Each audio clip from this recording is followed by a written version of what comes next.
Hi there, and thank you for joining us to take a brief tour of some of the cultural ethics in the Philippines. I hope you enjoyed the preliminary picture show to give you just a glimpse of some of the sights you may find when traveling to this beautiful country.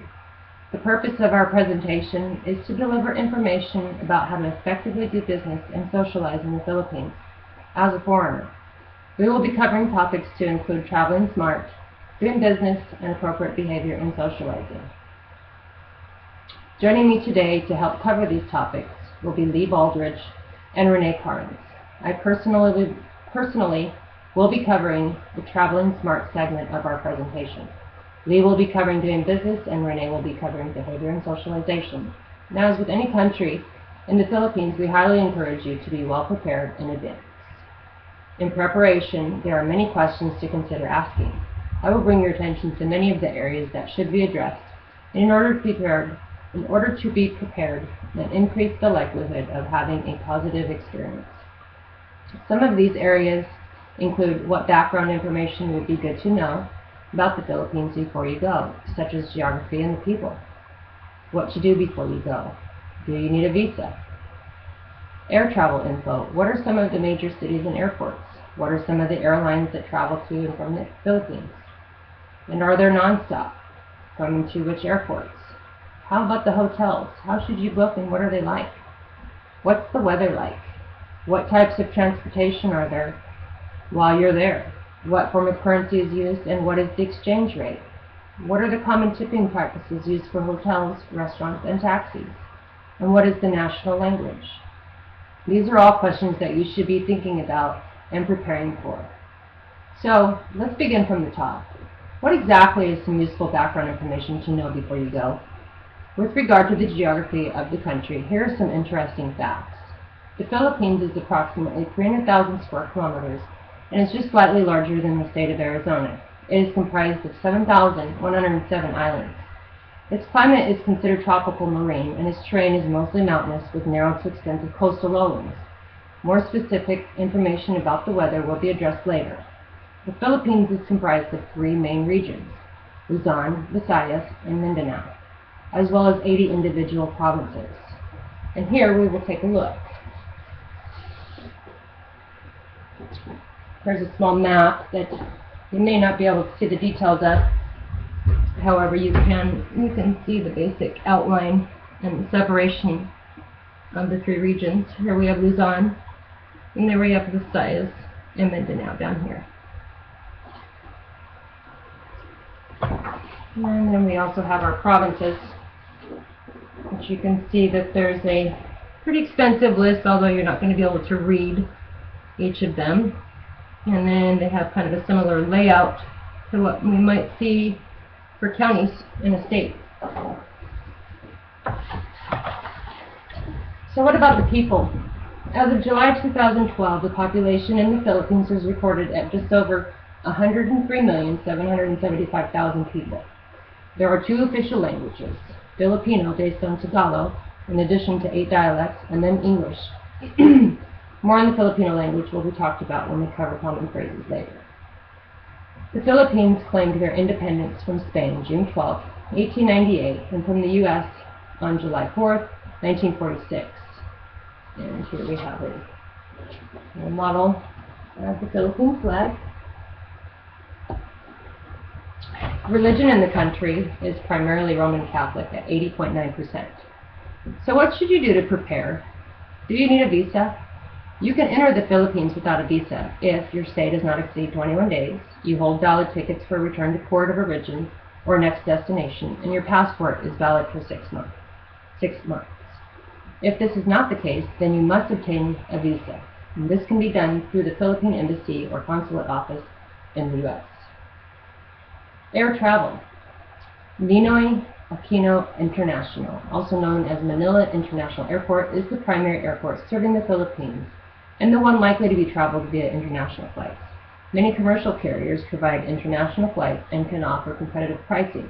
However, only one airline, Philippine Airlines, offers a non-stop flight, which is technically a direct flight with a stop in Guam. No change of planes. Non-stops leave only from the cities Vancouver, San Francisco, Las Vegas, Los Angeles, and Honolulu. Flight arrangements are best arranged using a travel agent or major booking engine. For hotel accommodations, it is recommended that one use a booking engine as well, such as Kayak, Expedia, Hotels.com, or Travelocity. Rooms can run as little as $17 a night with a 2-star rating on up to $300 a night with a 5-star rating, depending upon your preference and budget. Some of the top cities to stay are Manila, Cebu, Boracay, Tagaytay, Davao. What's the weather like?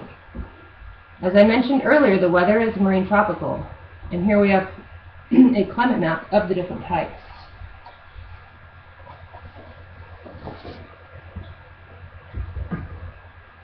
So you won't be able to actually see the details, but there are 4 different areas and descriptions.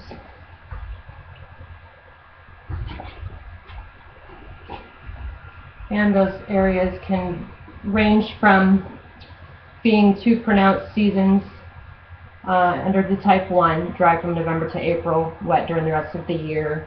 Type 2, no dry season with a very pronounced rainfall from November to January. Type 3, seasons are not very pronounced, relatively dry from November to April, and wet during the rest of the year. In Type 4, the rainfall is more or less evenly distributed throughout the year.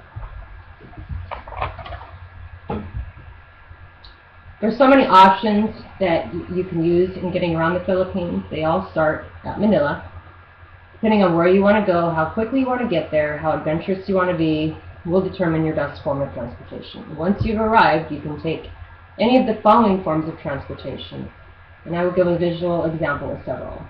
Airline travel. Domestic air travel in the Philippines is not only available, but it's also highly affordable and vast-reaching. Don't forget that when you are traveling by Philippines domestic airlines, to have the 100 pesos departure tax ready. It is a bit less in provincial domestic airports, where it is only 40 pesos. Philippines ferries and passenger ferries are the lifeblood for traveling in and among the Philippine Islands. With 7,107 islands to explore, it is almost impossible not to experience a trip or two in one of the many forms that a ferry could take. All the major cities can be reached by a Philippines ferry of some description. Philippine ferry travel can take less than an hour to more than 50 hours. Bus Transport Philippines is centered in the capital, Manila. No matter where you want to go or how you want to get there, you need to start in Manila. All transportation starts here, planes, ferries, or buses.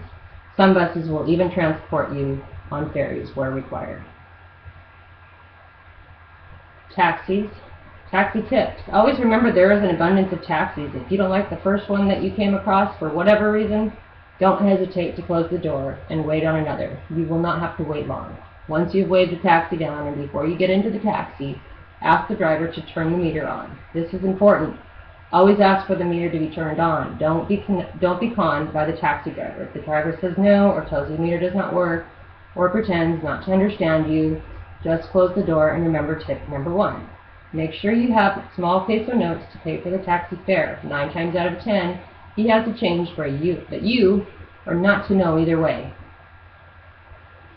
This tip is more about the taxi than anything else. The Philippines is a tropical destination with high humidity. Air conditioning is your friend. Ask the driver of any taxi to fire up the air conditioning.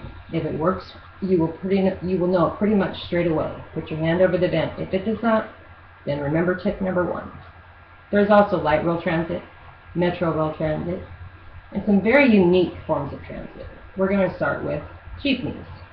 And one of the things that sets the Philippines apart from all other countries is one of their many forms of transport, in particular the jeepney. When visiting the Philippines, you cannot miss these colorful additions to the Philippine national transport system. They are the means of transport for anyone who wants to travel short distances. Whether you are in the cities of Manila or Cebu or in the mountain provinces, you will find a jeepney to take you where you need to go.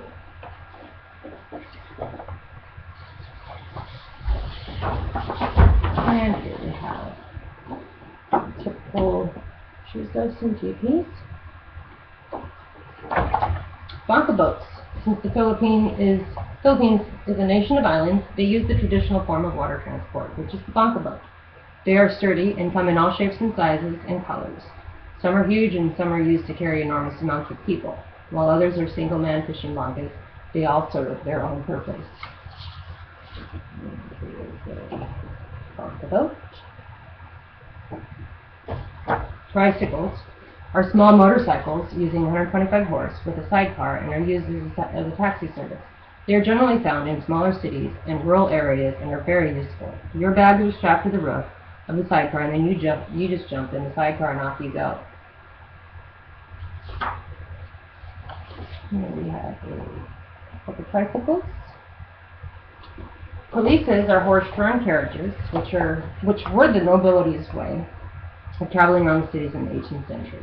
Not anymore, though. The police is now more of a tourist attraction and form of transportation, and can still be found in the tourist areas of major cities, and some rural provincial areas still use them. And here is the police. Basically a horse-drawn carriage. Let's talk about the currency. The peso is the currency of the Philippines. It's subdivided into 100 centavos. It is usually denoted by the symbol P with a couple double lines through it. And the exchange rate is basically 2/10 or 0.0239 US dollar to every Philippine peso. Here's a model of some forms of the Philippine currency. Dollars of homes and the symbol.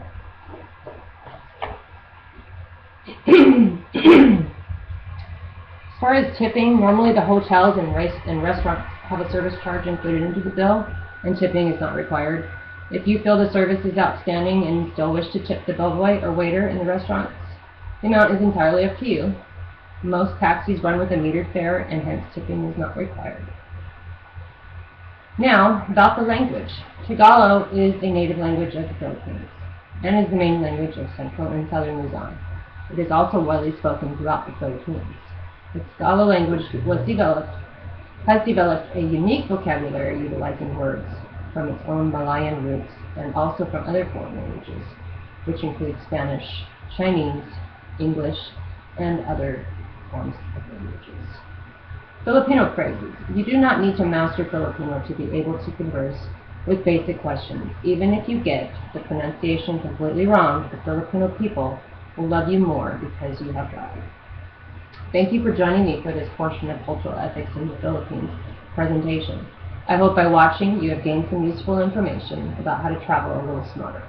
Here now is Lee with some great pointers for doing business in the Philippines.